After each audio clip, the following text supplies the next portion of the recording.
Hey guys, how's it going? JarredGarneau here. Here's my weekly lesson video. It is August 27th, 2022, and this is actually technically my second video this week. I was a little late last week uploading my video, and so I'm doing this video for what would be this week, and what was the video I think released on Monday should be last week's video. So thank you guys for hanging in there. I just had a really busy week between preparing for vacation. I had a couple rehearsals last week along with a gig, and then along with schoolwork, and then just along with teaching lessons. So I just had a lot of stuff going on, so I really appreciate your patience and sticking in there. But anyways, today's lesson video is on the Tedeschi Trucks song Gravity, particularly the live video where Derek just absolutely rips it.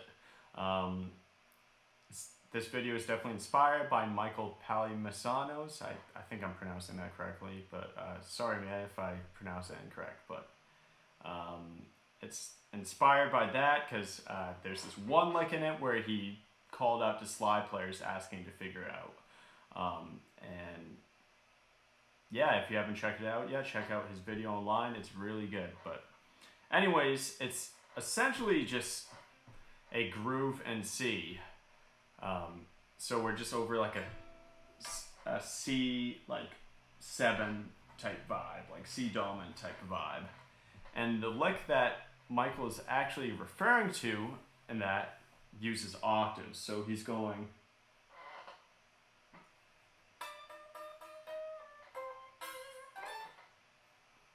so that lick right there.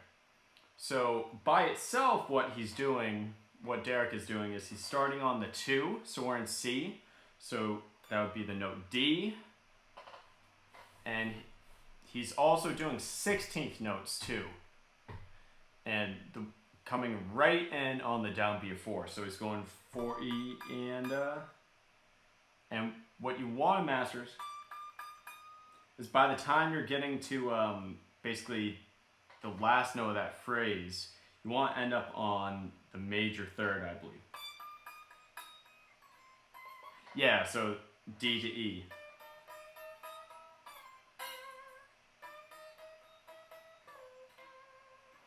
And what's happening is when he's playing these octaves, so Derek will use these octaves before, and some examples of his other octave usage is like,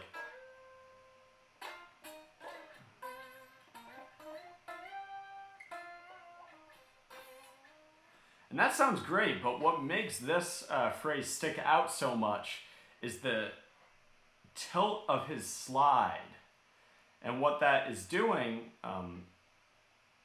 auditorially is it's actually putting those octaves a little out of tune with each other. So, but when you put your slide at an angle, just even slightly like that, it kind of makes those notes compete against each other because they're slightly out of tune, which adds this really cool effect. And I'm not sure if he's like doing it intentionally or if he's just doing it just because he's running out of room on the frets. I mean, you could technically change up your hand angle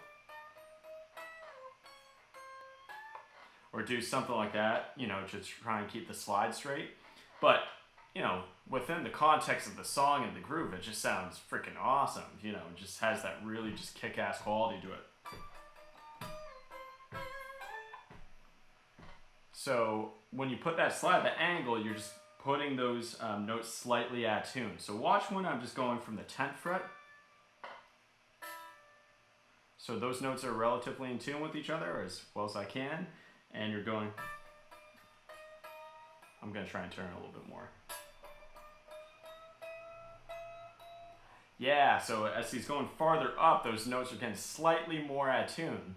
And maybe in more of a, I don't know, like a ballad context or something more where the solo should sound a lot more delicate, it probably wouldn't work or wouldn't be as appropriate. But in this context, it just works awesome. It just definitely has that kick-ass vibe to it. So he's going. So that's like the main lick, and as you hear him go throughout the solo, he's going throughout that. And the octaves or intervals themselves would be 5, 6, so G and A, root, and then that, bend starting on the 2. And he echoes that a bunch of different times throughout the solo. It's really nice. It's really nice. Then some other things he does is he goes up to these higher notes. It's F and E flat right there. So taking out the minor pentatonic. So,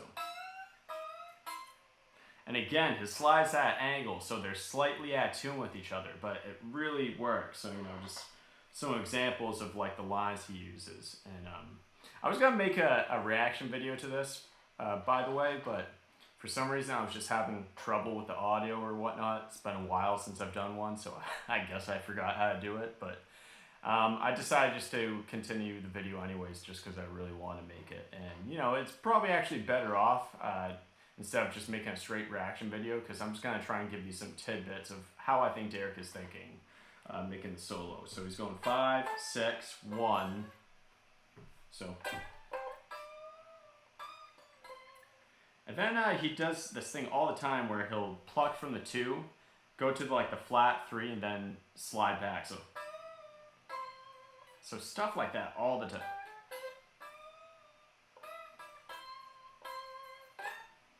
And then going up to that F, E flat.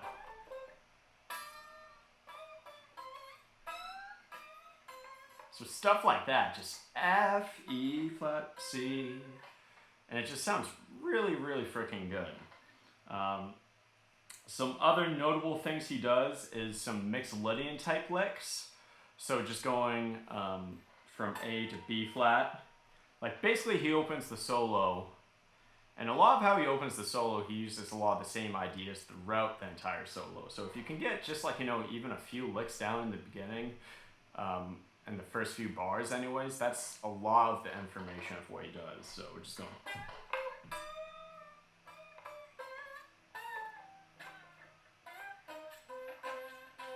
Something maybe more like.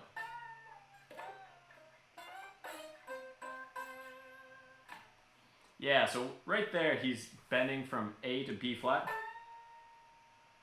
Or sliding from A to B flat. I, for some reason, say these as bends even though they're slides. It's achieving the same thing, but anyways, A to B flat, then slide back to A to G. So, and for varying up the phrasing, you could go do that like shake triplet thing that they always do. I think it's like in a rhythm of a triplet, but instead of going where you're just sliding straight up and down, you're going. So that's another option for phrasing. Then we're going 5, 4, flat 3. So 20, 18, 16. So far we have, and then sliding from 4 to 5. Okay, so really cool stuff. So again, I'm just paraphrasing, by the way, so if this is not exact, so don't yell at me, all right? So we have 5, 6 to 1. So we have.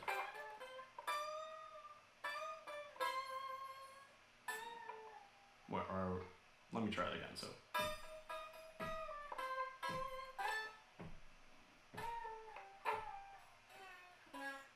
Let me try that last part again. Yeah, so.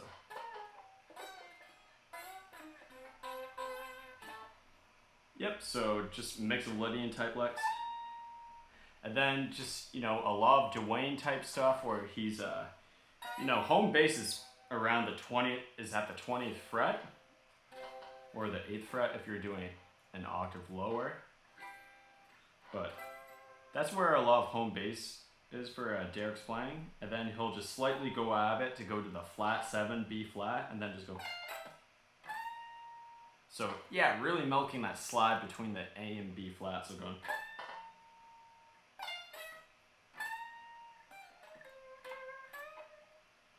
So really good stuff. I mean, this was a really tasty solo by Derek. I mean, every solo is, but you know, this one seemed to pop out a little bit more than some of the other stuff I've heard. But then again, everything I hear by him is really killer, so I could say that on the next solo I heard by him. But anyways, guys, that wraps it up for me today. I'm actually technically on vacation right now, but I want to get this video so it was in time for you guys. I don't want to get behind 2 weeks in a row.